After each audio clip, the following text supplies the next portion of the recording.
I'd reached the age of 14 and I hadn't started courting, and my mum was getting worried about me. She says, Dad, it's time you told him all about the birds and bees. He says, the birds and bees, and he sat me on his knee.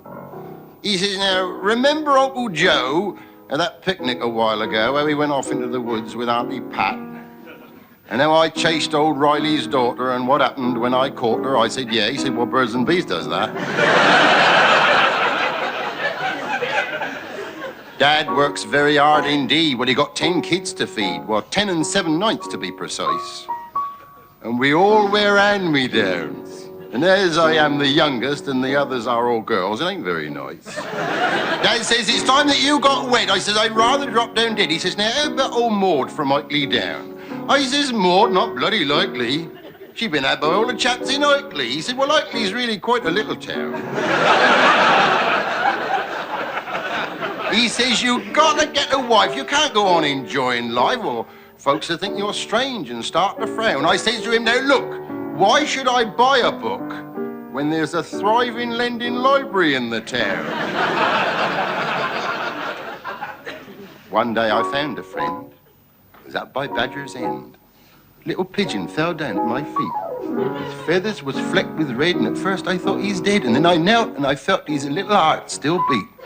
I cupped him in my hands and I ran home to my mam, and she said, son, I'm as proud of you as I can be. You're thoughtful and you're kind and you've got a gentle mind, and that'll do a treat for your old father's teeth.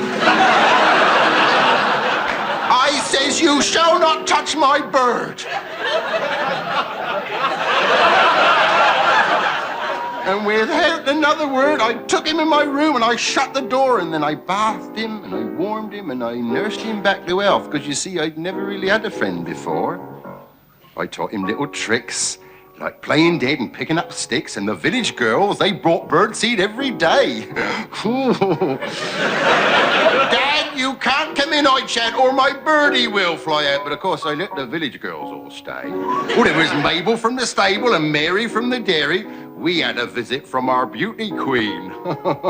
And that great big Betty Mavery. And she got her own aviary. Well, she got the biggest parakeets I've ever seen.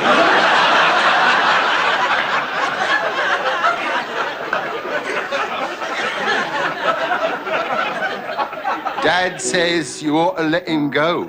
The mum, she says, oh no, you just want to get some shooting practice in. But the vicar says, my son, it really isn't done, and to lock up a wild thing, well, that's a sin. One morning, when it was all still, I took him up to Badger's Hill. I lost the only little friend I had that day. Not a word I said, I just kissed his little head, and I opened my hands, and I watched him fly away. He circled up and round, and then he settled on the ground, and off he went straight up to the sky, and then I looked and I could see he was flying back to me. And then he swooped, and then he pooped right in my eye.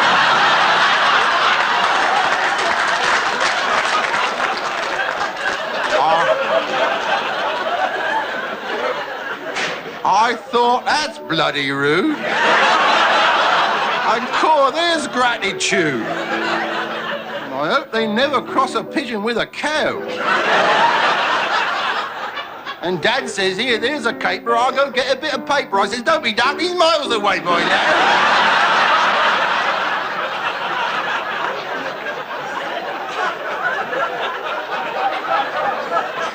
Dad says, I know you lost a friend, but it's really not the end.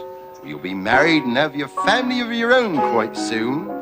Well, I never said a word, but you see, that little bird had lured 18 little ravers up to my room.